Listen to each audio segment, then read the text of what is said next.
Imagine this for a second. You're walking home at night. Same route, same routine. Nothing feels wrong. But what if someone is watching you and you don't even realize it? That's exactly how Gus Lamont's final night began. At first, everything looked normal. No panic, no signs of danger, just another routine walk. So how did something so ordinary turn into one of the most unsettling parts of this case? When the FBI finally reconstructed his last known movements, they didn't just look at where he went, they analyzed how he moved, step by step, second by second. And that's when the question started. Why did Gus suddenly change direction? Why did he pause in a place that made no sense? And most importantly, was he really alone? Because when investigators reviewed the footage again, they noticed something no one had seen before. A figure, always just behind him. Never too close, never too far. Just enough to go unnoticed. So now you have to ask yourself, was it a coincidence? Or was someone following him? Deliberately? What you're about to see is the FBI's reconstructed timeline of Gus Lamont's final hours, built from overlooked details, movement patterns, and moments that were almost ignored. This isn't just a timeline, it's a pattern. And by the end of this video, you'll be looking at this case very differently because one final detail doesn't fit, and it may change everything you think you know. The Outback does not feel like a place where time moves forward in a straight line. It feels like it pauses, stretches, and sometimes swallows moments whole. On the surface, the day was ordinary. A child playing, a family working, a landscape so wide and quiet that even sound seems careful not to break it. But later, when investigators looked back at that same day, they didn't see ordinary anymore. They saw the beginning of something they could not fully explain. And the hardest part? It started in the most innocent way possible. A 4-year-old boy playing in dirt. No alarms, no warning signs. Just a normal afternoon that would slowly begin to feel less and less normal with every passing minute. The last clear image of normal life. At around 5 p.m., Gus Lamont was last seen outside near the Homestead area. A child in a wide, open landscape. The kind of place where there are no fences strong enough to contain curiosity. Just earth, wind, and distance. He was playing in the dirt. Simple, harmless play. But here's the first quiet question investigators later returned to. Why does the simplest moment sometimes become the last confirmed moment? Because in remote places like this, there are no cameras on every corner. No neighbors watching windows. Only space. And space does not remember details. It only remembers silence. The illusion of just a few minutes. Reports later confirmed that Gus was left alone for a short period of time. Around 30 minutes. Not long on paper. But in an environment like this, 30 minutes does not behave like 30 minutes. It stretches. It bends. It becomes something else entirely. Because nothing in that landscape tells you time is passing. No traffic, no footsteps, no voices. So the first unsettling question appears. How much can change when nothing looks like it is changing at all? A world that feels bigger than it should. Oak Park Station is not just a home. It is distance turned into daily life. A sheep station surrounded by isolation. Miles of open land separating one structure from another. For a child, this is not just a backyard.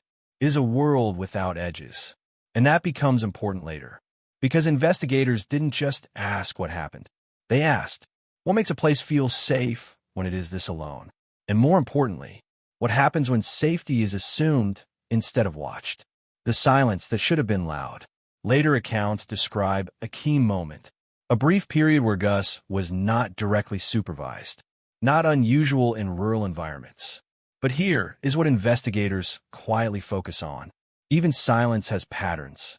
And that day, those patterns did not match expectations. No crying reported. No calling out reported. No sudden noise remembered clearly. Just a gap. A gap that should have had sound inside it. So the question becomes heavier. If something happens in silence, does anyone realize it happened at all? Where distance changes everything. The Australian outback is not just empty land. It behaves differently. Sound travels strangely. Sight lines deceive the eye. Objects that seem close are often far. And things that are far can disappear in seconds. This is where investigators begin to face a difficult reality. In environments like this, loss does not look dramatic. It looks normal until it is not. The first moment of something feels off. When a child could not be located within expected areas, concern did not start immediately. It built slowly, because in remote farms, children sometimes wander slightly out of sight. It happens. It has happened before. But then came the difference. The searching did not produce even a trace of direction. Not a sound. Not a footprint pattern that made sense. Not a simple, "he went this way," explanation. And suddenly, the normal explanation starts breaking apart. So investigators ask, when does "he might be nearby" turn into "something is wrong"? And who is the first person to notice that shift before it became a case? At first, it was informal. Family movement. Immediate checking of nearby areas. Calling out across land that seems to swallow voices. But the land did not answer. And that silence changed tone. Because silence can feel neutral until you need it to respond. Then it becomes something else. Something heavier.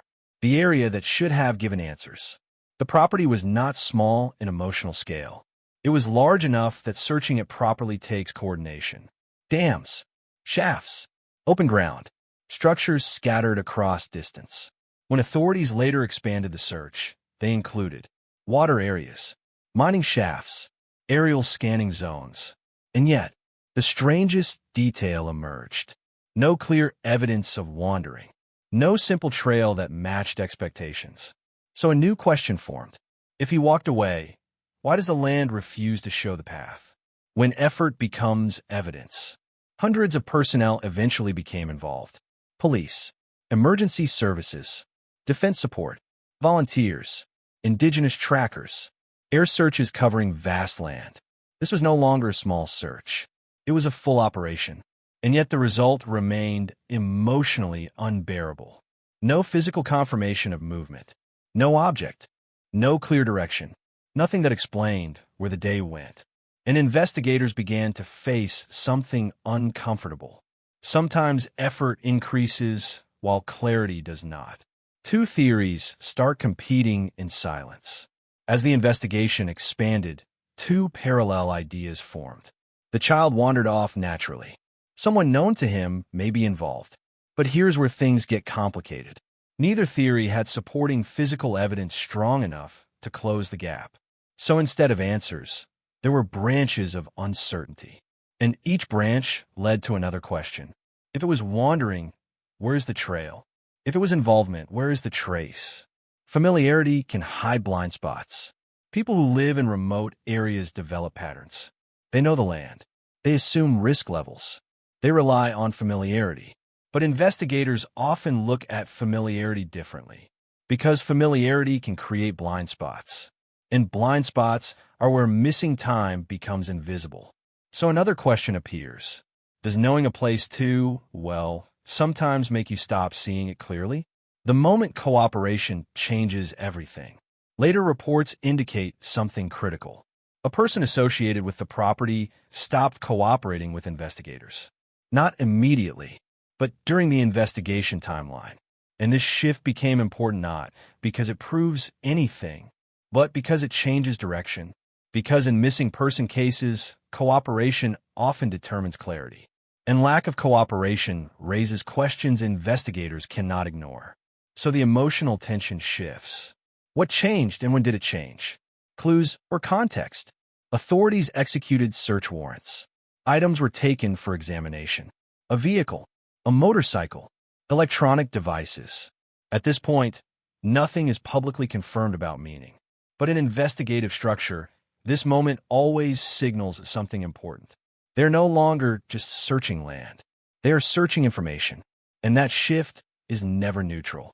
It always means something in the timeline does not fully add up yet. The discrepancies nobody can ignore. Investigators later mention inconsistencies. Not fully explained, not publicly detailed, but acknowledged. And this is where the emotional tone of the case changes again. Because inconsistencies do not mean guilt, but they do mean the story is not fully aligned yet. And when a story about a missing child is not aligned, Every missing detail feels heavier than it should. So the question becomes unavoidable. What part of the timeline does not fit the rest? A child, not a case file. It is easy in investigations to become focused on logistics, times, locations, movements, evidence. But at the center of this case is something simpler. A 4-year-old child who was last seen playing. And that contrast is what makes the situation emotionally heavy. Because no matter how complex the investigation becomes, the origin remains simple. A normal moment, a normal day, that stopped behaving normally. The search finds everything, except him. One of the most haunting outcomes is this. The search effort is massive. The coverage is wide. The coordination is intense. But what is missing is still missing. No clear physical confirmation emerges. And that creates a paradox investigators struggle with. When everything is searched, but nothing is found, what does that mean? Because absence of evidence can mean many things. But it never feels like nothing. It always feels like something is just out of reach. The final calm before the shift. Looking back at the timeline, investigators return again and again to the same point.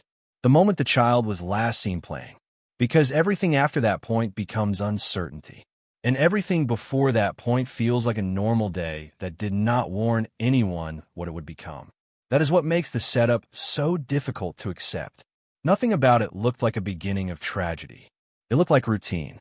And routine is what makes the shift so invisible at first. The day that didn't announce itself. There are cases where everything changes with noise. A scream, a crash, a sudden event. But this case begins differently. It begins with quiet, with distance, with a child playing in dirt under an open sky. And that is what investigators are left with. Not a moment that stood out, but a moment that blended in completely, until it was too late to see it as anything else. The moment everything changed was not loud. It did not arrive with panic. It did not arrive with chaos. It arrived as something far more dangerous in an investigation. A gap in time where nothing can be confirmed. And that gap is what investigators now refer to as the disappearance window. A short period, around 30 minutes. But in cases like this, time is not measured in minutes. It is measured in what should have been seen, but wasn't. And that is where the story begins to fracture. Because just before this window, everything was normal. And just after it, everything became uncertain. So the question becomes unavoidable. What really happened inside those 30 minutes? And even more disturbing, why does no one fully agree on what didn't happen? The moment before the gap. A child still visible, still safe. Gus was last seen in a familiar environment. A place he was supposed to know. A place where nothing unusual was expected. A child playing. No urgency. No warning. Just a normal rhythm of life in a remote landscape. But investigators always focus on something small here. Not just what was seen, but what was assumed to continue. Because assumptions are where investigations begin to weaken. And in this case, the assumption was simple. He is nearby. But assumptions do not leave evidence behind. And that becomes important very quickly. The 30-minute silence that shouldn't matter, but does. 30 minutes sounds short, almost harmless on paper. But here is what makes it critical. In that time, there was no confirmed sighting, no confirmed sound, no confirmed movement pattern. And suddenly, investigators are not looking at what happened. They're looking at what failed to be observed. So the question appears, how does a child vanish in a place where everything feels visible? And even more unsettling, what does visible even mean in the outback? The environment begins to complicate the timeline. Oak Park Station is not structured like a town. There are no fixed lines of sight, no consistent observation points, no continuous human presence. Distance behaves differently here. What feels close is often far. What feels open can still hide movement. And investigators begin to realize something important. The environment itself does not protect the timeline. It breaks it. So now the gap is no longer just time-based. It becomes space plus time plus uncertainty. And that combination is where clarity starts to disappear. No witness doesn't mean nothing happened. One of the earliest conclusions in cases like this is often misunderstood. No witness does not mean nothing occurred. It only means nothing was confirmed by a human at that exact moment. And that distinction becomes critical here. Because in rural environments, people move between tasks. Visibility changes constantly. Attention is divided by work. Silence is normal, not unusual. So investigators are left with a difficult reality. The absence of witnesses does not explain the absence of the child. It only deepens the question. And that question begins to echo. If no one saw anything, what does that actually mean? When normal becomes panic. At some point after the 30-minute window, awareness shifts. Not instantly, but gradually. At first, it is routine checking. Then repeated checking. Then distance becomes concern. And concern becomes urgency. And urgency becomes something else entirely. The realization that the expected pattern is broken. Because children in familiar environments usually reappear quickly. They call out. They respond. They are found nearby. But this time, that pattern does not repeat. And when patterns fail, fear begins to form. The first search doesn't find what it expects. Initial searching focuses on nearby ground. The obvious areas. The familiar paths. The predictable zones. But something unexpected happens. The search does not immediately confirm direction. No clear footprint trail emerges. No simple path of movement appears. And this creates a deeper investigative concern. If movement happened normally, why does the land not record it? Because even simple movement leaves traces. Dust disturbed. Tracks formed. Direction implied. But here, the landscape stays uncooperative. And silence becomes evidence of confusion, not clarity. At first, the mindset is hopeful. The child is close. Just out of sight. Possibly resting. Possibly wandering. But hope depends on quick confirmation. And when confirmation does not come, hope begins to shift shape. It becomes urgency. Then uncertainty. Then fear. And finally, a question no one wants to fully say out loud. What if nearby is no longer true? That is the moment the disappearance window becomes more than time. It becomes emotional collapse of certainty. The search area expands, but clarity doesn't. As concern grows, search operations expand. Not just nearby ground, but broader terrain. Water points. Uneven land. Remote structures. Difficult terrain zones. This expansion is important. Because it signals a shift. From assumption to full uncertainty. But here is the paradox. The more the search expands, the less the narrative becomes clear. Because expansion does not automatically produce answers. It only increases the number of places where answers might not exist. And that creates a haunting feeling. If everything is searched and nothing is found, what does that mean? From missing moment to massive operation. The disappearance window does not stay a private concern for long. It grows. It pulls in resources. It escalates into a coordinated response involving hundreds of personnel. And this is where the story transitions naturally. Because the moment uncertainty becomes too large, it stops being a local search. It becomes a regional emergency operation. But even that escalation does not erase the original problem. The 30-minute gap remains unfilled. No matter how large the response becomes, the missing window still refuses to explain itself. Two explanations begin to compete inside the same gap.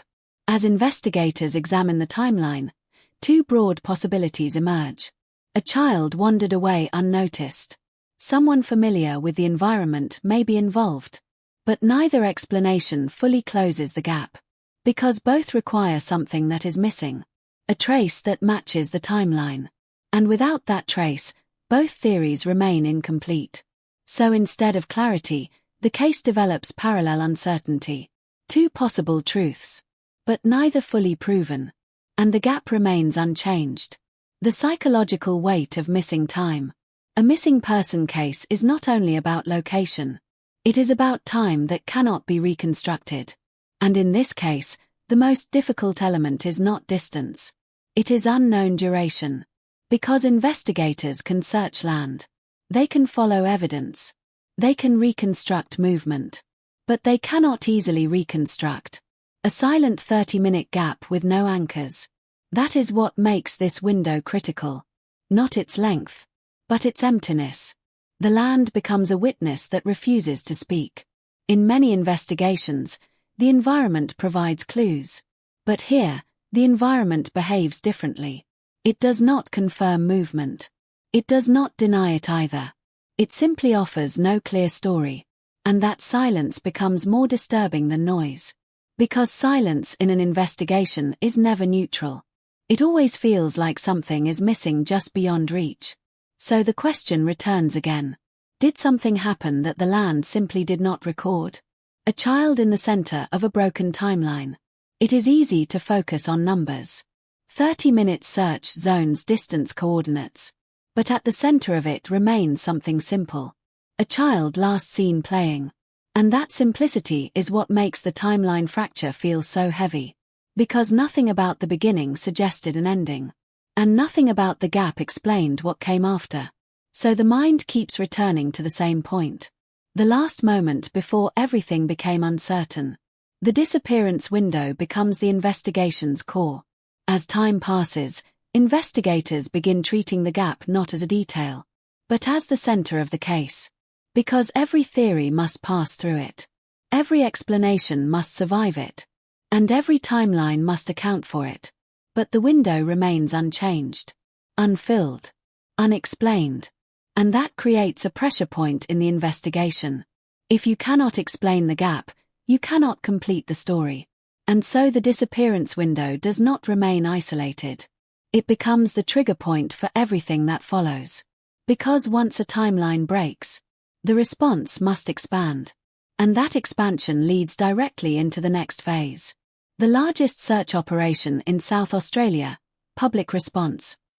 Where the story stops being about minutes and becomes about miles, manpower, and mounting urgency.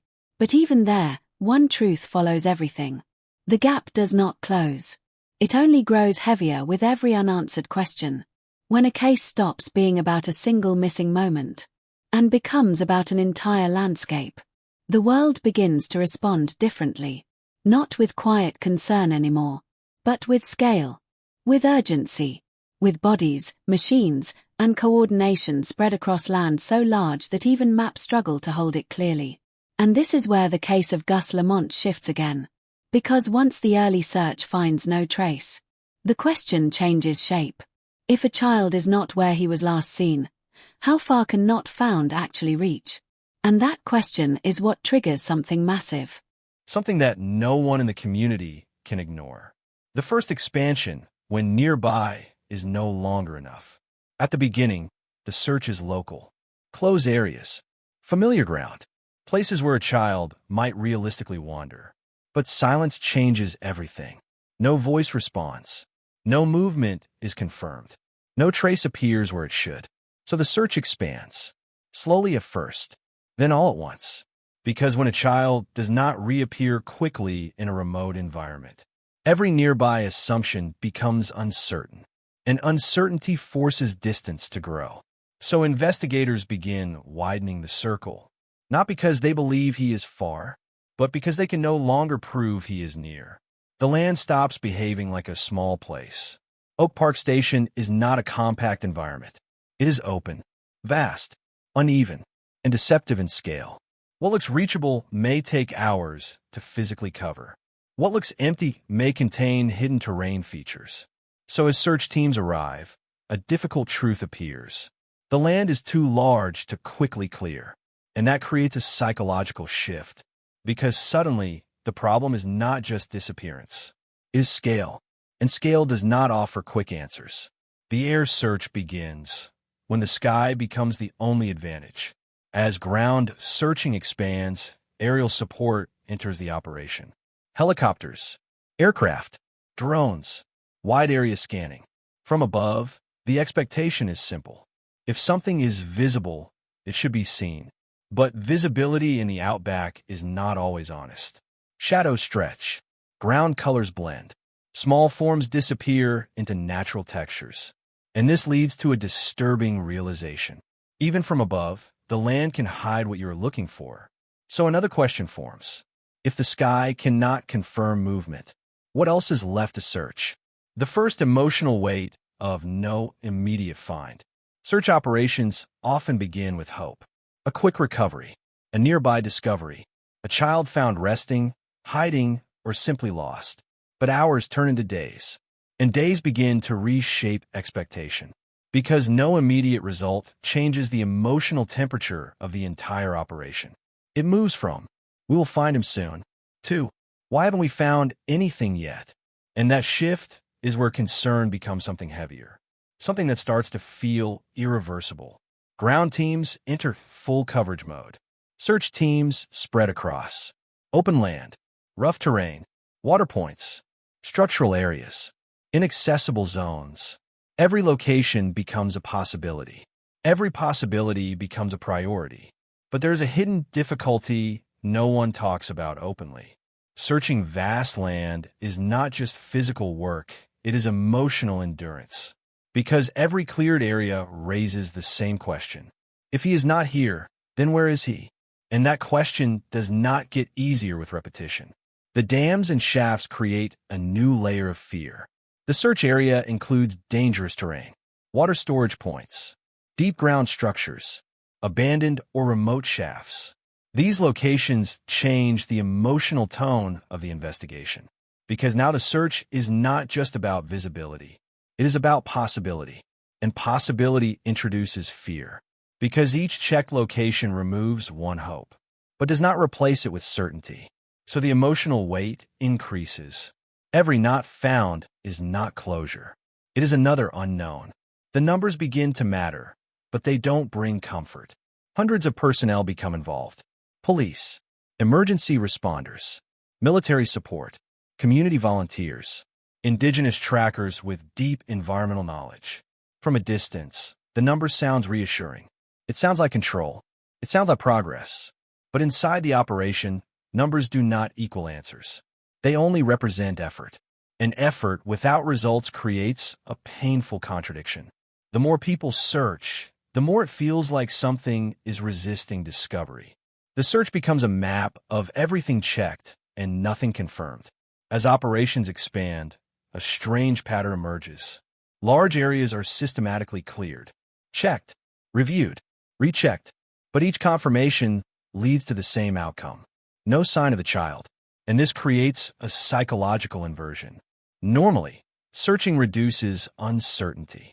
Here, searching increases it, because every cleared area removes a possibility, but does not reveal the truth. So the map begins to feel like a growing silence. The community response, when distance becomes personal, this is not just a police operation. It becomes a community event. Local people, volunteers, support teams, all contributing in some form. Because in missing child cases, distance disappears emotionally.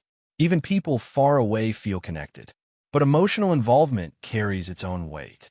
Every hour without news feels longer than it should. Every update feels incomplete. Every silence feels heavier.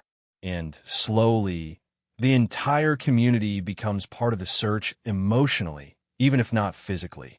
Two investigations begin running inside the same operation. As the search expands, investigators are not working on a single theory. They are working on multiple possibilities. A possible wandering scenario, a possible external involvement scenario. But neither explanation fits cleanly into the physical results, because no evidence strongly supports either direction. So the operation splits internally. One side searches for accident patterns. The other searches for intentional involvement patterns. But both face the same problem, the absence of physical confirmation. And that absence does not divide answers. It multiplies uncertainty. As time continues, a difficult emotional reality sets in. No discovery, no clear direction, no confirmed trace. And in missing person cases, nothing found yet is not neutral. It becomes emotionally loaded, because each passing hour changes expectations silently. From hope, to doubt, to fear that something is fundamentally unresolved. And that is where the emotional core of the operation begins to form, not in what is found, but in what refuses to appear. When scale turns into investigation pressure. At this stage, the search is no longer just about locating a child. It becomes about explaining why such a large-scale effort still produces no definitive result. Because when hundreds of people search vast land and still find nothing, the question stops being operational. It becomes investigative, and that is where the next shift happens. The first major twist, no trace found. But before that shift fully arrives, one truth remains central. The search is massive. The effort is undeniable, but the outcome is still incomplete. And that incompleteness is what begins to change the entire direction of the case. The most important detail is not what was found, but what was not. In most large searches, something eventually appears. A trace, a clue, a direction, a fragment of evidence. But here, the defining characteristic is absence. And absence does something unusual in investigations. It becomes louder the longer it remains unexplained. Because the human mind expects resolution. And when resolution does not arrive, it begins to question the structure of the entire timeline. So the operation leaves behind a difficult truth. The search was extensive, but the answer is still missing. And that missing answer is what leads directly into the next chapter. When a missing child case reaches its first real turning point, it is not always because something is found. Sometimes it is because nothing is found at all, and that nothing becomes the most disturbing result of all. Because in normal expectations, a search should produce something. A footprint, a piece of clothing, a direction, a small clue that confirms movement. But in this case, something unusual happens. The land gives nothing back. And that is where the first major twist begins. The expected pattern. What usually happens in these cases. In missing child investigations, especially in rural environments, there is a general pattern.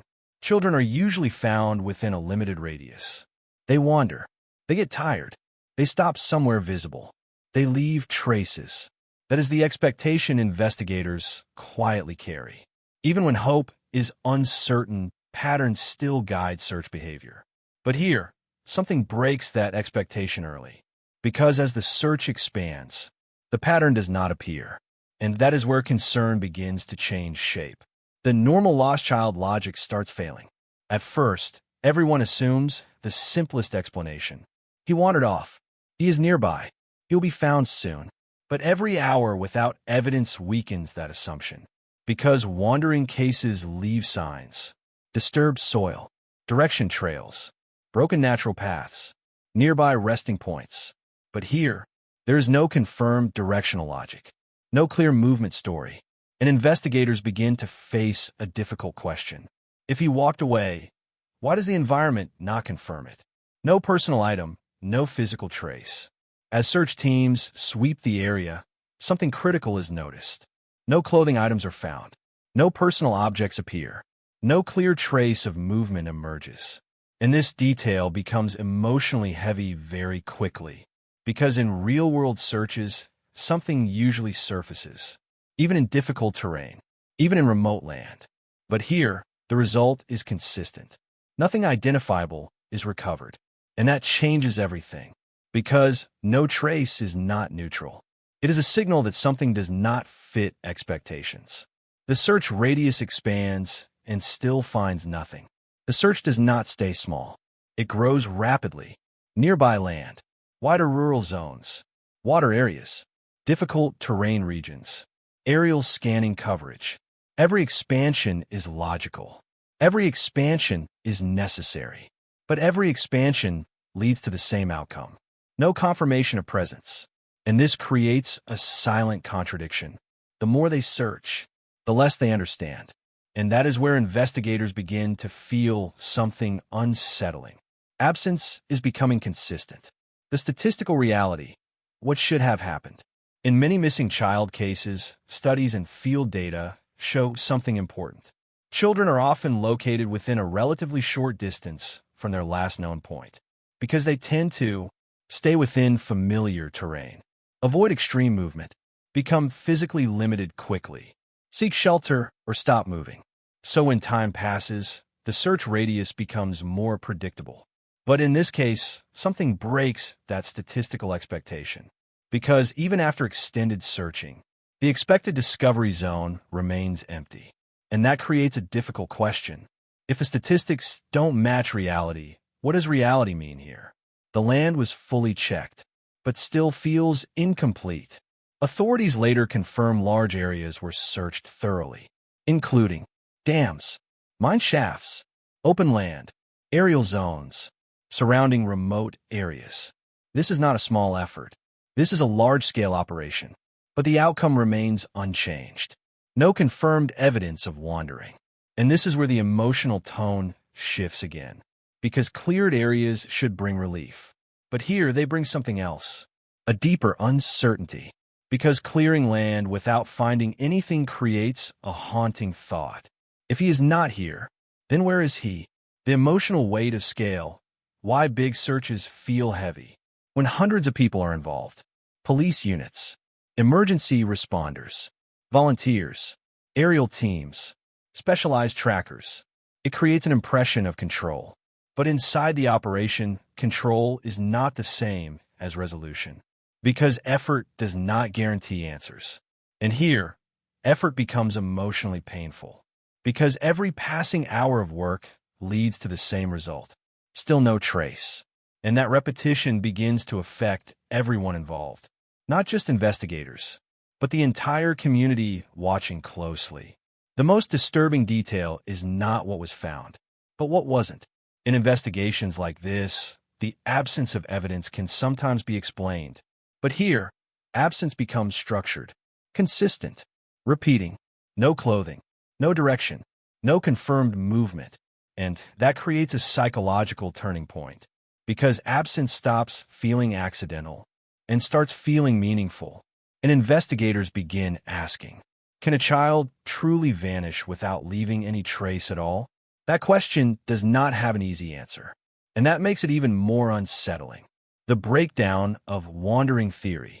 At this stage, one of the earliest explanations begins to weaken. The idea that Gus simply wandered off, because wandering usually leaves patterns. Gradual distance increase, visible movement direction, physical indicators of travel. But none of these patterns are confirmed. So the theory begins to lose strength. Not because it is impossible, but because it is incomplete. And in investigations, incomplete theories cannot close cases.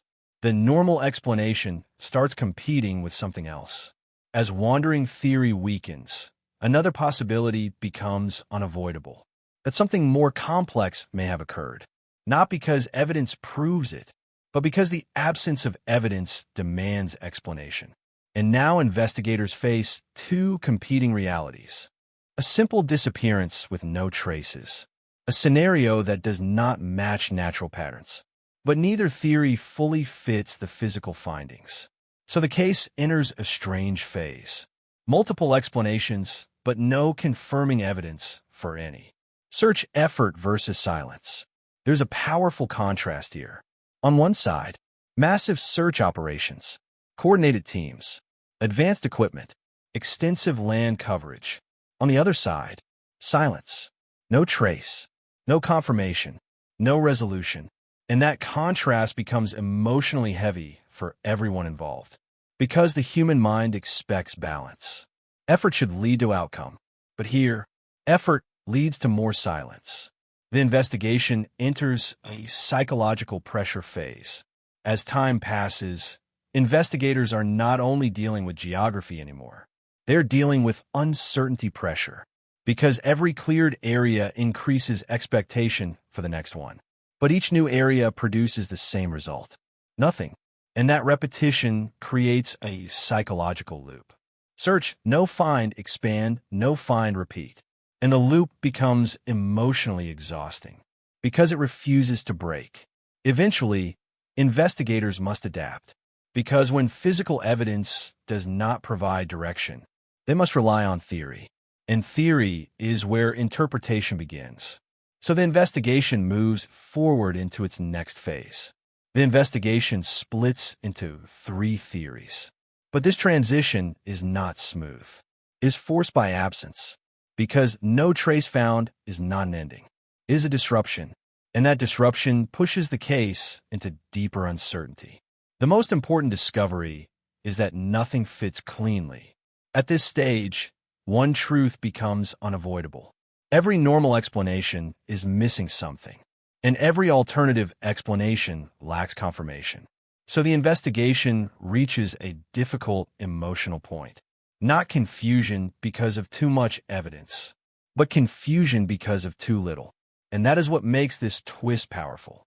Because the most unsettling result is not discovery. It is the complete absence of anything that makes the timeline feel complete. When a missing child case reaches this stage, something important happens inside the investigation.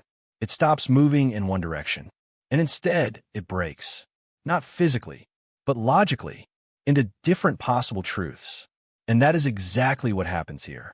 Because when no trace is found, and no single explanation fits, the investigation is forced to divide itself into three separate theories, three different paths, three different ways of understanding the same silence. And none of them fully complete the picture. The moment everything splits, when one truth is no longer enough. At first, investigators try to hold a single explanation, a simple one, a clean one, something that fits the land, the timeline, the silence. But the more they search, the more that single explanation weakens, because nothing confirms it fully. No trace supports it completely. No evidence closes it. So the investigation does something unavoidable. It splits, not because they want it to, but because reality refuses to stay in one shape. And that is where the three theories begin. The wandering off explanation. This is always the first and most natural assumption in rural missing child cases. A child playing, a brief moment of no supervision, a large open environment. So the idea forms. He wandered off. Simple, familiar, comforting in its simplicity. But investigators do not stop at assumptions. They test it against reality. What would wandering normally look like? In a typical wandering case, you expect gradual movement away from origin, visible direction of travel, physical traces like footprints, eventual discovery within a limited range. This is what search teams expect. This is what experience tells them to look for. But here, something does not match. Because even after extensive searching, there is no confirmed directional trail, no clear pattern of movement, no physical confirmation of a child traveling through the terrain. And that becomes the first crack in the theory. The land should have recorded something. In open environments like this, the land usually keeps a memory. Dust, disturbed grass, bent soil, compressed, natural movement patterns. But in this case, that memory feels missing. And investigators begin to ask a difficult question. If he walked away, why is there no story left behind in the ground? And that question does not have an easy answer. So wandering off starts to weaken. Not fully rejected, but no longer strong enough to stand alone. The abduction explanation. As wandering theory becomes uncertain, another possibility emerges. More serious, more complex, and more difficult to prove. Abduction. A sudden removal. A forceful or deliberate act. Something outside normal natural movement. But investigators approach this carefully, because not all environments support this theory equally. And Oak Park Station is extremely remote. The challenge of the abduction theory. For abduction to occur unnoticed in such a place, several conditions must align. Timing must be precise. Access must be possible. Movement must be fast. No immediate witness should appear. But the remoteness of the area creates a contradiction. It is isolated, but not easily explainable in terms of unnoticed entry and exit. So investigators test it carefully, and what they find is important. No clear external entry evidence. Search operations and analysis do not reveal. Forced access signs. Clear external movement traces. Confirmed intrusion patterns. And this creates tension in the theory, because while abduction is possible in theory, it lacks supporting physical direction. so it does not fully stabilize as an explanation. Not completely rejected, but not fully supported either. And that leaves a gap, a dangerous one, because now two theories exist, and neither is complete.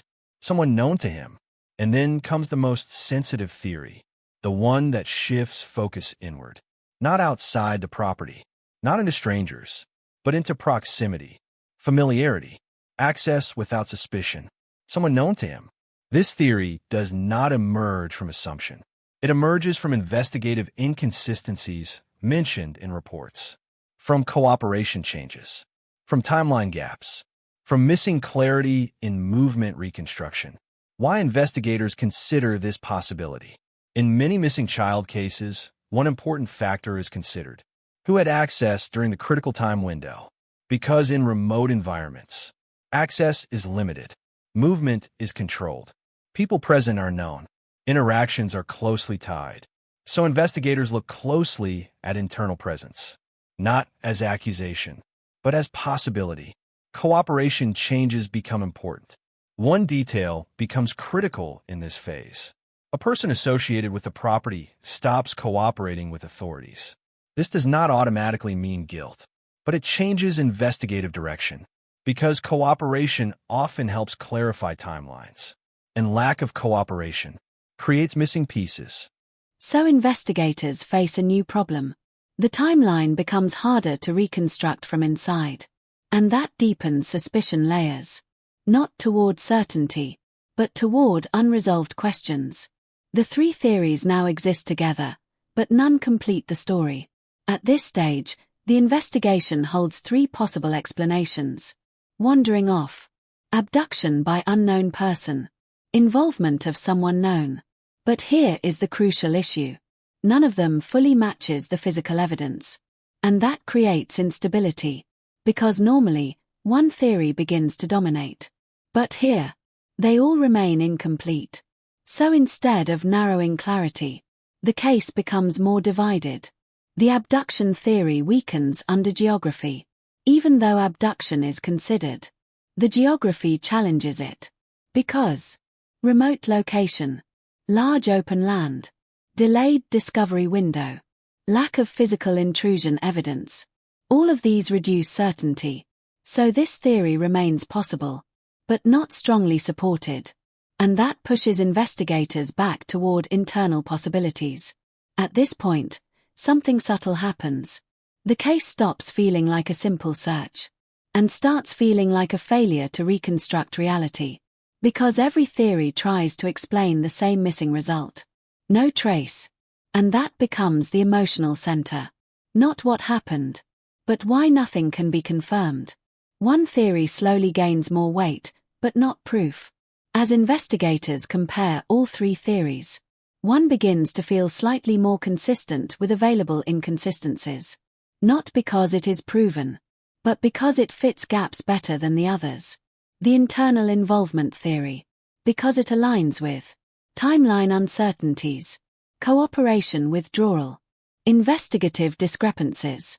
But even this theory does not have direct confirmation. So it remains a working direction, not a conclusion. No theory feels complete. This is the hardest part of the investigation, because people expect answers to move toward clarity. But here, every path has missing pieces.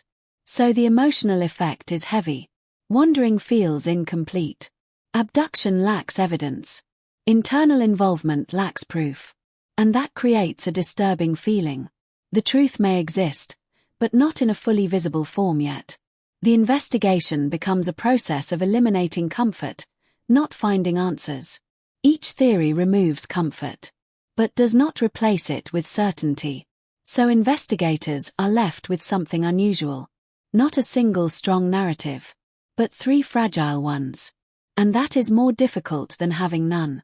Because now the mind keeps shifting between possibilities, without resolution. As the investigation progresses, something becomes unavoidable. The problem is no longer just which theory is correct. The problem becomes why none of them fully fit the timeline. And that realization pushes the case into its next phase. White right pointing backhand index the internal inconsistencies. where investigators stop choosing between theories and start questioning the structure of the timeline itself. The most unsettling truth. At the end of this stage, one truth remains. It is not that investigators lack theories. It is that the evidence does not fully support any single one. And that creates a deeper emotional weight. Because uncertainty is no longer temporary. It becomes structural. And that is what leads directly into the next chapter, where the investigation turns inward and begins to question itself. There is a moment in every serious investigation when the problem is no longer the missing person. It becomes the missing clarity. Because at first, everything feels simple. A child was last seen here, a search began there, and everyone expects the story to connect cleanly. But in this case, the connections begin to break. Not loudly, but quietly. Inside the details. Inside the timeline. Inside the words that were once considered certain. And that is where the investigation changes direction completely. Because now, the question is no longer, where is Gus? It becomes, what part of the timeline is not fully true as understood? When small details stop matching perfectly, investigators begin by rechecking everything. Not because they suspect wrongdoing, but because the outcome does not match expectations. The search was large. The effort was massive. The environment was fully covered. Yet nothing was found. And that alone forces a return to earlier statements. Because when results don't match reality, the timeline itself must be re-examined. So every detail is reviewed again. Every movement. Every statement. Every remembered moment. And slowly, small cracks begin to appear. Not in truth, but in consistency. The timeline stops feeling like one straight line. At first, the timeline looks simple. Child playing, short absence, concern begins, search starts. But when investigators recheck it carefully, it stops feeling smooth. There are moments that do not align perfectly. Not major contradictions, but small gaps. Small mismatches in timing. Small differences in recollection. And those small differences matter more than expected. Because in missing child cases, time is the only structure holding everything together. And if time becomes unclear, everything else becomes uncertain too. The weight of discrepancies identified. At one point, official language mentioned something important. Discrepancies were identified. This does not mean guilt. It does not mean conclusion. But it does mean the information does not fully align. And that creates a shift in tone. Because discrepancy is not a dramatic word. But in investigations, it carries heavy meaning. It means something does not fit the expected pattern. Something needs rechecking. Something may have been misunderstood. And so investigators go back again. Memory becomes an unstable source. One of the hardest parts of early investigation is this. People remember events under stress differently. Time feels shorter. Details blur. Small actions become unclear. So when investigators re-interview or recheck accounts, they are not just checking facts. They are checking human memory under pressure. And here, that becomes important. Because even slight differences in memory create questions about timing. And timing is everything in this case. So another question appears. Is the inconsistency in the event, or in how it was remembered? And that question has no simple answer. When the past is rebuilt step by step, investigators do something critical at this stage. They reconstruct. Not once, but repeatedly. They go back to movements around the homestead, last confirmed sighting, immediate response timing, search initiation sequence. Each step is checked again. Not because they expect a new event, but because they are trying to confirm stability. But instead of stability, they find small shifts. And those shifts create tension. Because when reconstruction does not fully match itself, it means something is still unaccounted for. The silence after the disappearance becomes part of the inconsistency. At first, silence is just absence.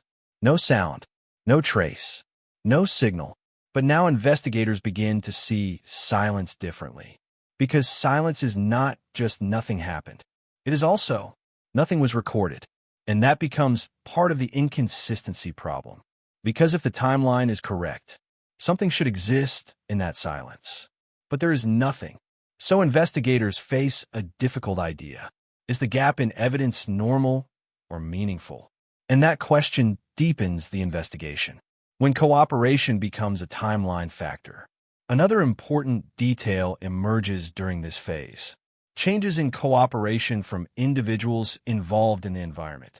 Again, not treated as automatic suspicion, but as a timeline issue, because cooperation affects clarity. When information is shared consistently, timelines become clearer.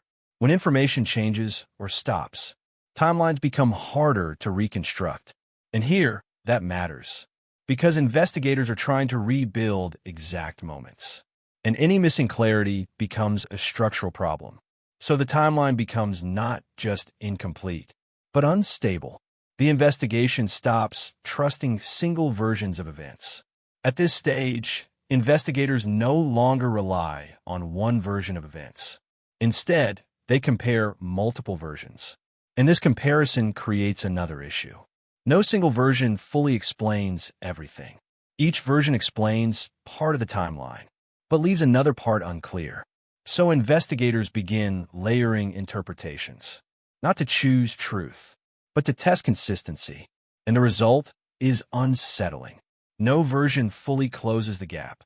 When facts stop feeling comfortable, there's a psychological change here that is not often spoken about. When inconsistencies appear, certainty begins to weaken, not emotionally at first, but structurally, because people expect investigations to become clearer over time.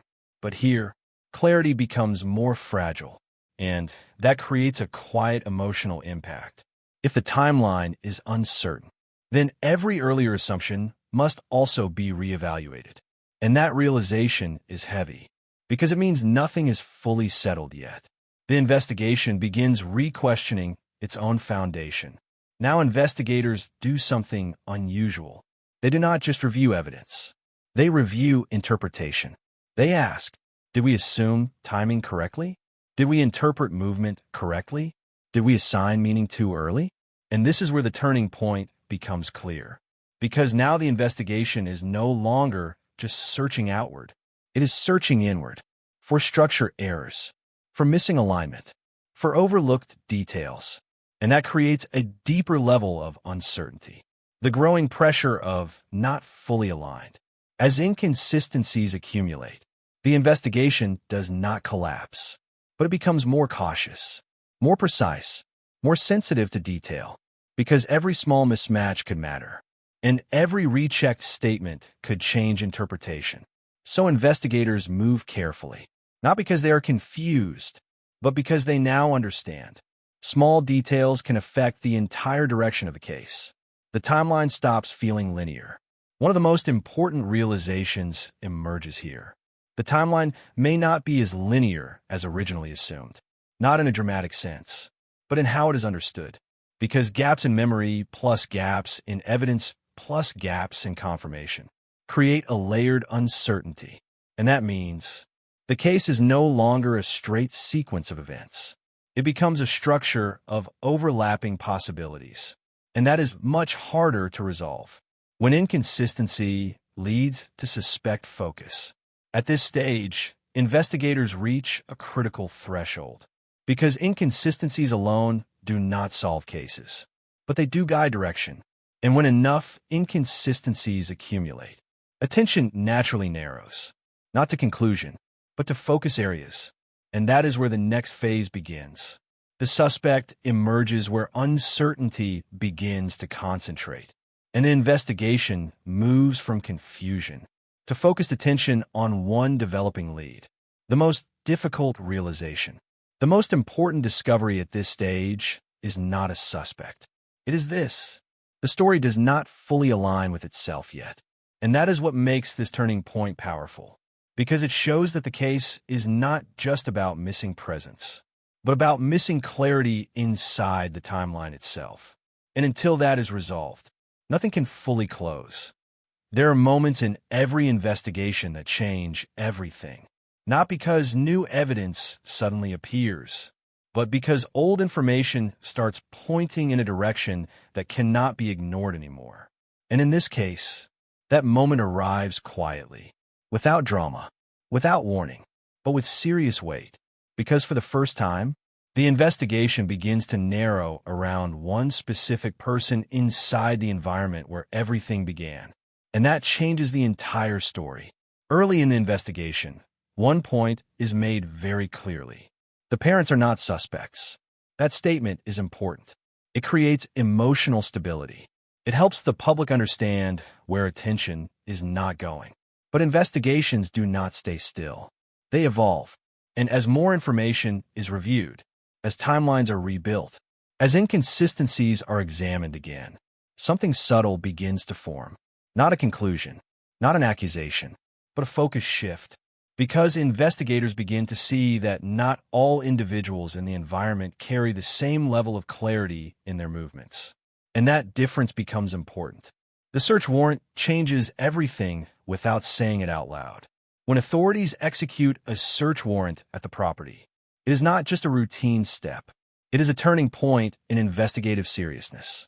Because a search warrant means investigators need physical confirmation. Digital devices may hold missing answers. Movement patterns may be reconstructed. Timelines may be verified against reality. And when items are taken, it is not about what is found immediately. It is about what those items might reveal later. A vehicle, a motorcycle, electronic devices. At first glance, they're ordinary. But in an investigation like this, ordinary objects become timeline carriers because they can show where someone went when they moved, what activity happened, and whether the story stays consistent. And now the investigation has something new. Not answers, but data waiting to be interpreted. Cooperation starts to change. One of the most important turning points is not loud. It is gradual, a shift in cooperation. At first, individuals in the environment are described as assisting investigators, sharing information, helping establish movements, clarifying timelines. But then something changes. One person stops cooperating, not suddenly in a dramatic way, but in a way that stands out to investigators.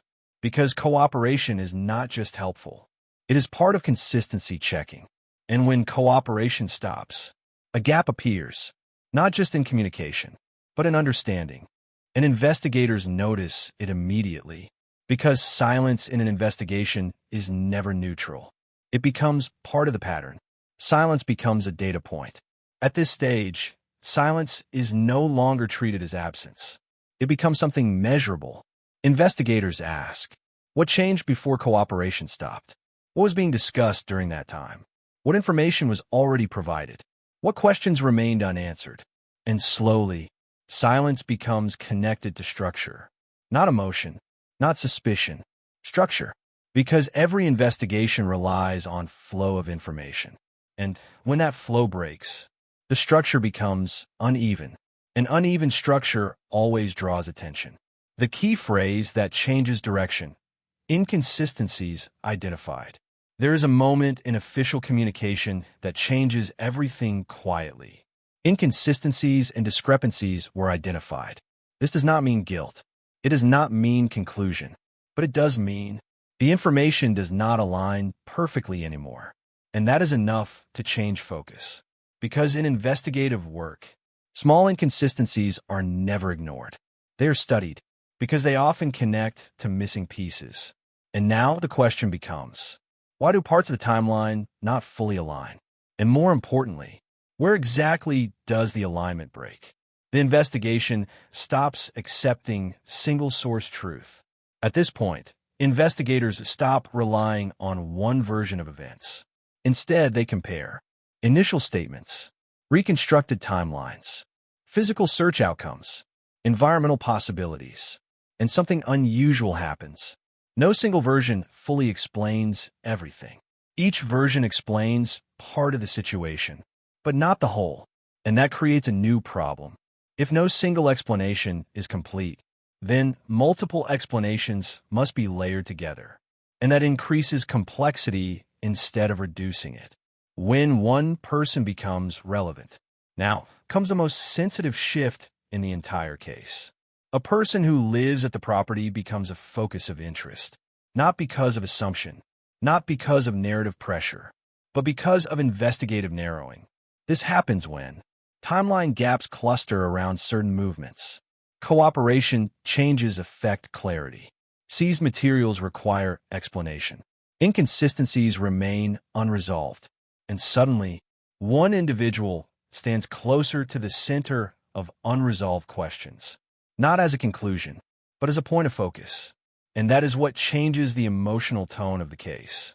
Focus does not mean conclusion. This is important. Investigative focus is not the same as accusation. It is not a final judgment. It is a narrowing of attention. Because investigators must prioritize what cannot be verified, what cannot be fully explained, what requires clarification, what still contains gaps. And in this case, one person's involvement in the environment creates more unanswered areas than others. So attention naturally shifts, not dramatically, but inevitably, when a case stops feeling open-ended. At the beginning, everything feels like uncertainty. A missing child, a large search, a remote environment, many possibilities. But now, the uncertainty starts to compress, because focus creates direction, and direction removes randomness. And that is when the emotional weight changes, because now the case is no longer just about disappearance. It becomes about what is still not fully explained inside the timeline. And that realization is difficult, because it removes the comfort of pure uncertainty and replaces it with structure questions. The evidence does not point directly, it points indirectly. One of the most important aspects of this stage is this. There is no single object that solves everything. Instead, there are patterns. Patterns in movement timing, cooperation changes, seized material relevance, timeline gaps, inconsistent overlaps. And patterns are harder to interpret than direct evidence, because patterns require reconstruction, not observation. And reconstruction takes time, and careful thinking, and repeated review. A case that stops feeling like a simple disappearance. At this stage, something shifts in how the case feels. It no longer feels like a child went missing and search is ongoing. It starts feeling like a complex timeline is being reconstructed to understand what truly happened in a small, isolated environment. And that shift is subtle, but powerful, because it changes expectations, it changes interpretation, and it changes emotional response. The investigation now has a central pressure point.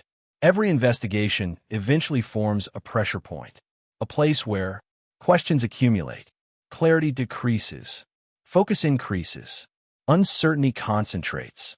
And in this case, that pressure point forms around a person who is physically present in the environment, and whose movements, statements, and cooperation timeline become critical to understanding unresolved gaps.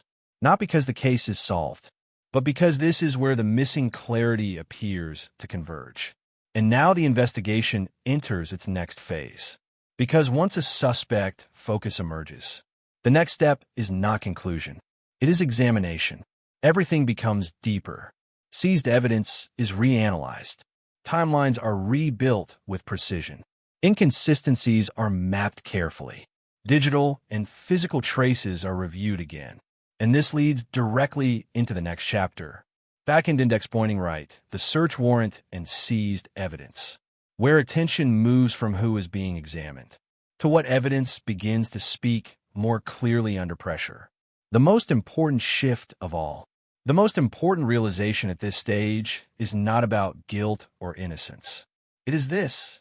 The investigation is no longer wide. It is focused. And once an investigation becomes focused, every detail starts to matter differently. Even silence, even absence, even timing. And that is where everything begins to tighten toward the next reveal.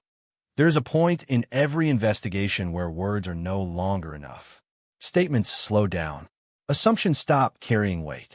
And everything shifts towards something more solid, something physical. Because when uncertainty grows too large, authorities do not look for explanations anymore. They look for evidence that can be held, tested, and confirmed. And that is exactly where this case enters a new phase. A phase that does not speak in theories, but in objects, in traces, in silent materials that may hold answers no one has heard yet. The moment the investigation changes direction, a search warrant is not just paperwork. It is a decision that says, we need to look deeper than what has already been shared. It is not based on public pressure. It is not based on speculation. It is based on the idea that somewhere inside the environment, there may be something important that has not yet been understood. So investigators move forward, quietly, carefully, but with full authority. And once that step is taken, the case is no longer only about missing presence. It becomes about physical truth. When a home stops feeling like just a home, the search warrant is executed at the property. And in moments like this, familiar places change meaning. A home becomes a map. A yard becomes a timeline. A vehicle becomes a movement record. A device becomes a memory holder. Because investigators are not looking at objects the way ordinary people do. They are looking at where it was used, when it was active, what it might connect to, what it might confirm or contradict. And suddenly, every object becomes part of a bigger story, a story that is still incomplete. When objects become questions during the search, several items are taken for examination. A vehicle, a motorcycle, electronic devices. At first glance, these are ordinary possessions. But in an investigation like this, nothing is ordinary anymore, because each item now carries a question. Where did it go? When was it last used? Who controlled it? What movement does it explain? And more importantly, does it match the timeline that has been established so far? Because if even one detail does not align, it can shift understanding completely. The evidence does not speak immediately. There is a misunderstanding many people have about investigations. They think evidence immediately reveals answers. But in reality, evidence is silent at first. It must be collected, preserved, analyzed, compared, interpreted, and only then does it begin to speak. So at this stage, nothing is confirmed. Nothing is concluded. Everything is waiting. And that waiting creates tension, because the absence of answers is itself a signal. Something important may still be hidden inside these objects. When routine becomes serious, when items are removed from a location, it creates a shift in atmosphere. Not because guilt is assumed, but because seriousness is confirmed. It tells everyone involved, this case has moved beyond surface-level investigation. And that alone changes how every earlier detail is viewed. Because now investigators must ask, why these items? Why now? What triggered this level of examination? And the answers are not simple. They come from patterns, not headlines. Digital devices become silent witnesses. Among the seized items, electronic devices carry special importance because they do not forget easily. They store timestamps, communication logs, movement indicators, usage patterns, but they do not reveal information immediately. They must be carefully extracted, carefully interpreted, carefully matched against known timelines. And that means the truth inside them is delayed, which creates a strange situation where the most important answers are already in possession, but not yet accessible. And that delay builds pressure quietly. Why vehicles matter more than they seem. A vehicle is not just transportation. In investigations like this, it becomes a movement map. It can show where it traveled, when it moved, how long it stayed inactive, weather patterns match statements. And even when nothing obvious is found, its absence of irregularity can still be meaningful. Because sometimes, what is not present is just as important as what is. And investigators understand that deeply. So every movement record becomes part of a reconstruction process. The investigation begins comparing reality versus statement. At this stage, something subtle begins to happen. Investigators start comparing what is said versus what physical data suggests. And this comparison is where complexity grows. because statements are human memory. But physical evidence is time-based reality. And when the two do not fully match, questions begin to form. Not accusations, just questions. And those questions begin to guide the next steps of the investigation. The silence after the warrant. A critical phase begins. After the search is completed, there is a silence. But it is not calm silence. It is analytical silence. Because now everything depends on lab results, forensic analysis, data, extraction, timeline comparison. And during this period, nothing is visible to the outside world. But inside the investigation, everything is active.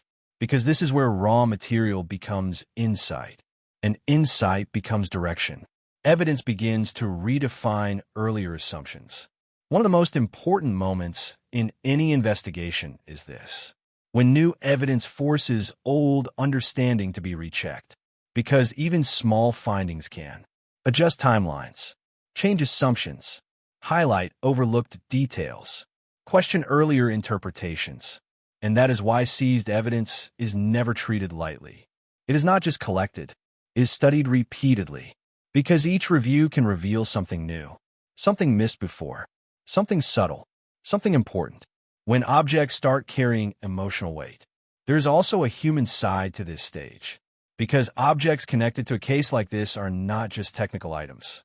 They become emotionally heavy, not because of what they are, but because of what they might represent. A moment, a movement, a missing connection. And that emotional weight affects everyone involved in the investigation differently. Because it reminds them, this is not just data. This is a real-life situation still waiting for resolution. The case becomes more focused without becoming clear. At this point, something paradoxical happens. The investigation becomes more focused, but not more resolved. Because focus reduces possibilities, but does not automatically create answers. So investigators now operate inside a narrower field. Verified timeline segments, confirmed evidence locations, inconsistent movement points, unexplained gaps. And inside that narrowed space, they search for alignment. But alignment is still missing. From evidence to system-level shift. As the analysis continues, a bigger realization begins to form. This is no longer a routine missing person inquiry. The level of investigation, the depth of evidence handling, and the complexity of inconsistencies all point toward a system-level escalation.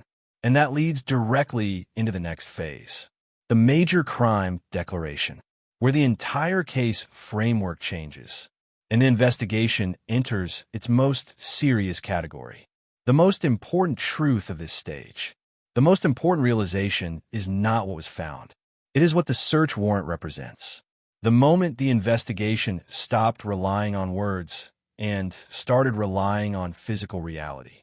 And once that shift happens, there's no going back to simplicity, only deeper analysis, deeper questioning, and deeper search for what still does not fully make sense. There is a moment in every investigation when everything changes its category. Not the facts, not the location, not even the timeline, but the level of seriousness. And when that happens, the entire system around the case shifts. Quietly, officially, permanently. This is that moment. Because the case is no longer treated as a standard missing person investigation. It is now elevated into a major crime investigation framework. And that changes everything. The shift you cannot see, but can feel. When a case is declared a major crime, nothing immediately looks different from the outside. There is no visible transformation, no sudden discovery, no public resolution. But inside the system, everything reorders. Because now, resources increase. Investigation authority expands. Specialized units take control. Timelines are re-evaluated under stricter standards. And what was once a search operation becomes a full-scale forensic investigation, not based on hope, but based on seriousness of uncertainty. The case stops being treated as possibly lost. At earlier stages, there is always one simple assumption. Maybe the child wandered off, maybe they are still within search range, maybe survival scenarios apply. But once a case becomes a major crime, that baseline assumption weakens, because authorities must now consider possibilities beyond accidental disappearance, not as conclusions, but as investigative necessity. And that is a huge psychological shift, because it changes how every detail is reinterpreted, even familiar ones. When investigation becomes structured pressure, a specialized task force is assigned. Task Force Horizon. This is not just a name. It represents structure, coordination, focused responsibility, and multi-layer investigation capability. Because now the case is no longer handled as a local search effort. It is handled as a complex investigative system. And that system has one goal: reduce uncertainty through controlled analysis. Not assumptions, not expectations, but verified progression. Two theories are now treated as equal starting points. At this stage, investigators officially work with two parallel directions. An unknown abduction scenario. Involvement of someone known within the environment. Neither is confirmed. Neither is dismissed. Both are kept active. And this is important, because keeping both theories alive means the investigation is still open in interpretation, but structured in approach.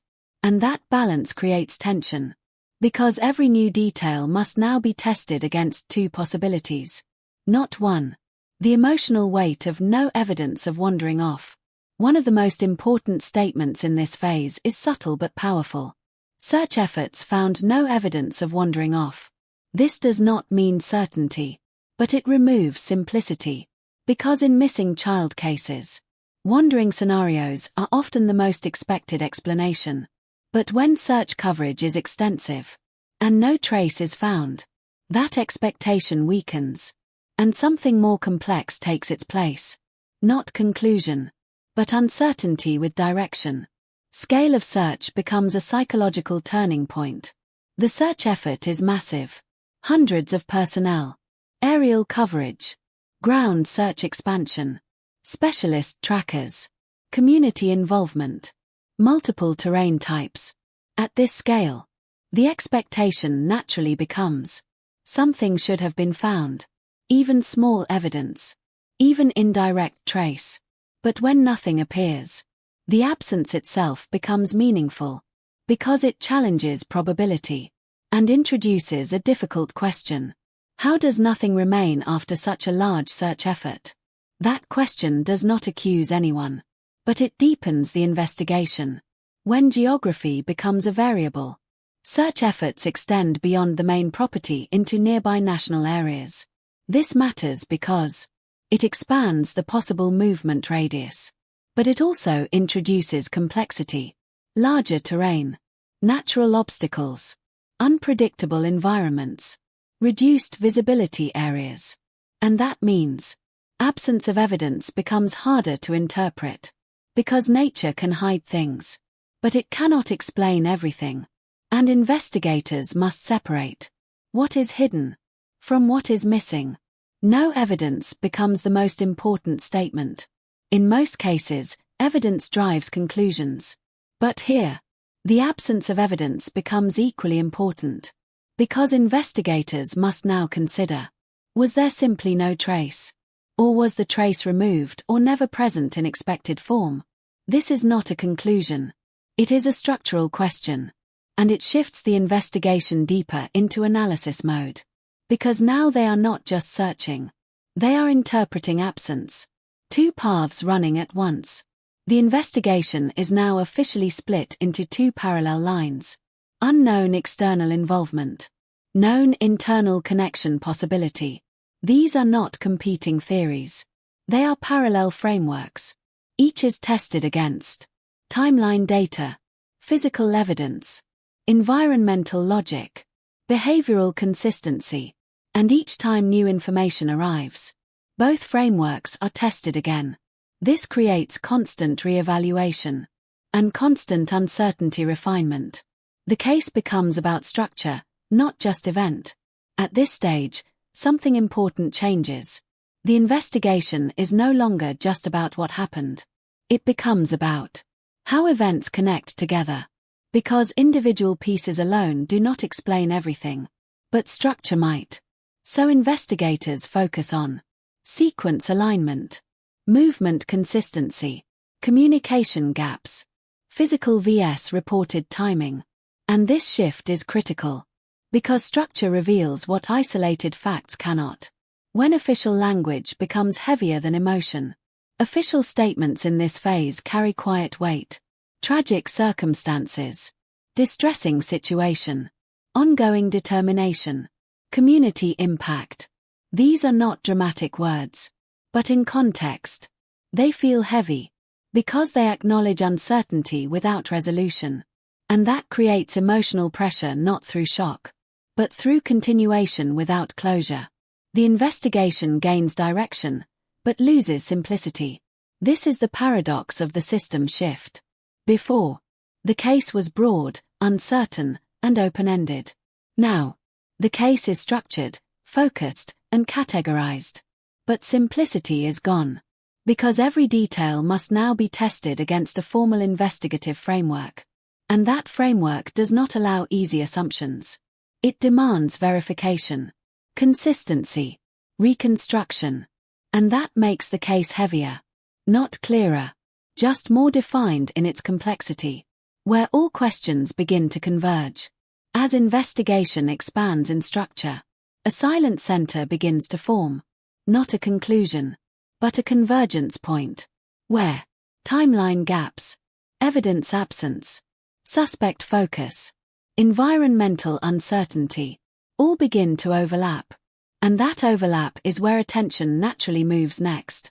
Because investigations always move toward convergence, even when answers are not ready yet.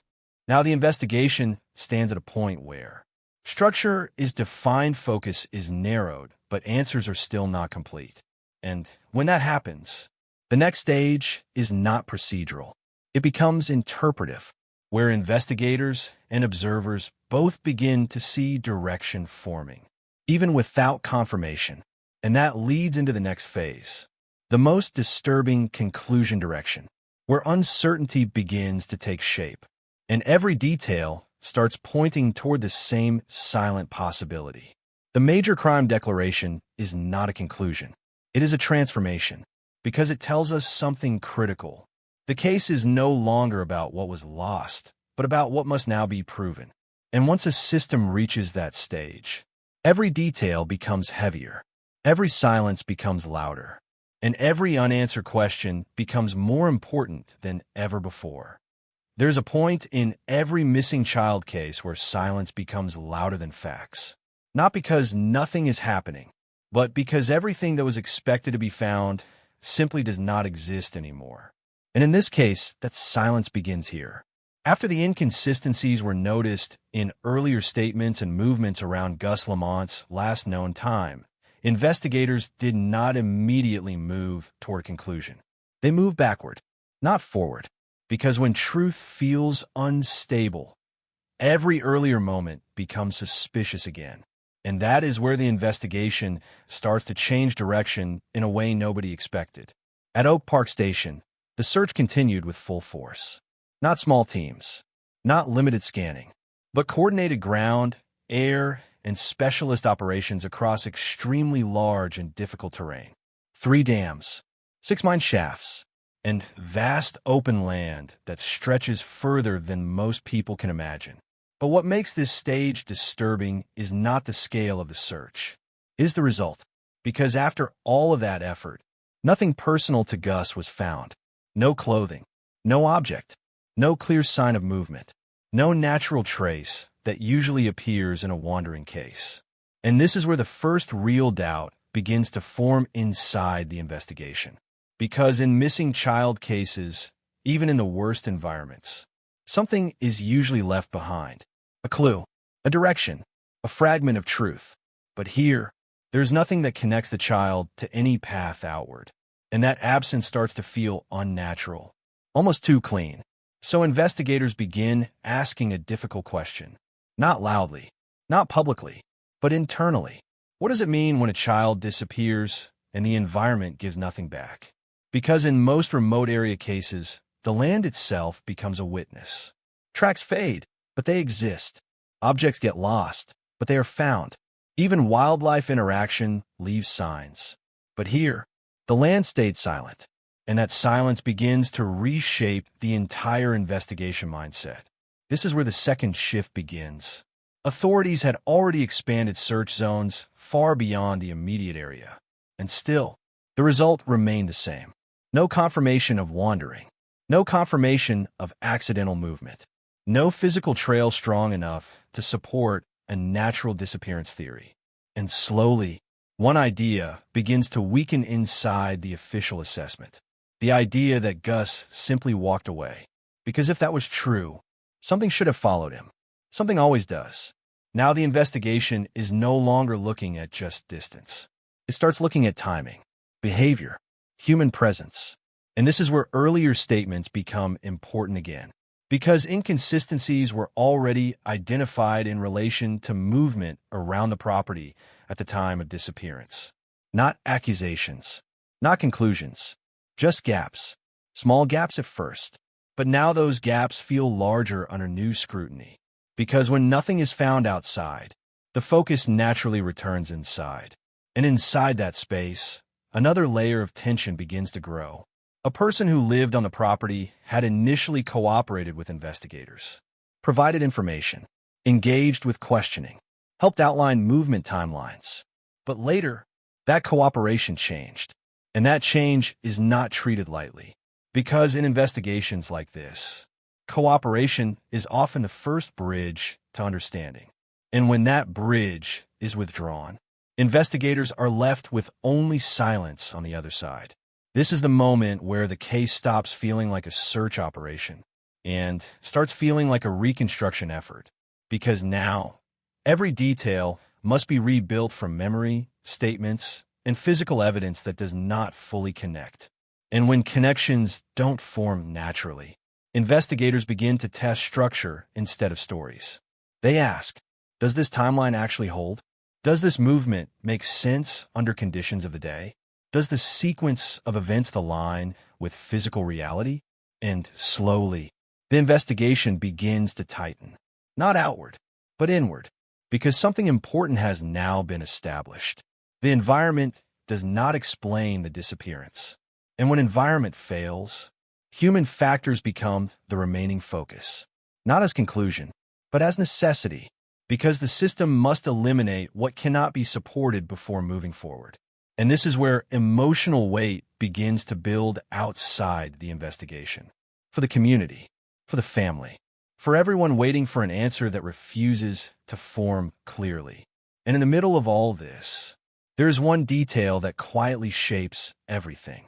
Despite massive searching efforts, there is still no single confirmed trace of Gus outside the original point of disappearance.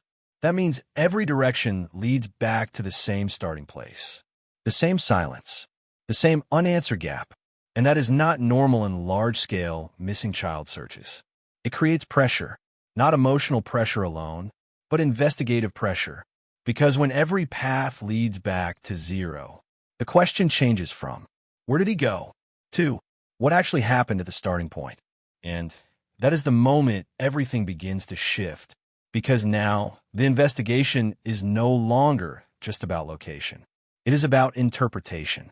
And interpretation can divide even the strongest cases into multiple possible truths, which leads directly into what comes next. The investigation splits into three theories. Because when evidence does not point outward, it begins to split inward, into possibilities, into competing explanations, into versions of truth that do not agree with each other. And once that happens, the case is no longer one story. It becomes three. At this stage of the investigation, something begins to change that no one can ignore anymore. It is not a new clue. It is not a new witness. It is something far more uncomfortable. It is the absence of closure. Because even after massive searches, after official declarations, after expanding investigations, the truth is still not forming into one clear direction. And when that happens in a missing child case, silence stops feeling like emptiness. It starts feeling like pressure. And that is the moment everything begins to shift. Because now, the investigation is no longer just about location. It is about interpretation. And interpretation can divide even the strongest cases into multiple possible truths, which leads directly into what comes next. The investigation splits into 3 theories. Because when evidence does not point outward, it begins to split inward, into possibilities, into competing explanations, into versions of truth that do not agree with each other. And once that happens, the case is no longer one story. It becomes 3. At this stage of the investigation, something begins to change that no one can ignore anymore. It is not a new clue. It is not a new witness. It is something far more uncomfortable. It is the absence of closure. Because even after massive searches, after official declarations, after expanding investigations, the truth is still not forming into one clear direction. And when that happens in a missing child case, silence stops feeling like emptiness. It starts feeling like pressure. The investigation now circles back to the same unanswered space. What actually happened in that short window of time? Not hours, not days, a very small period, a gap where everything changed and nothing was seen again.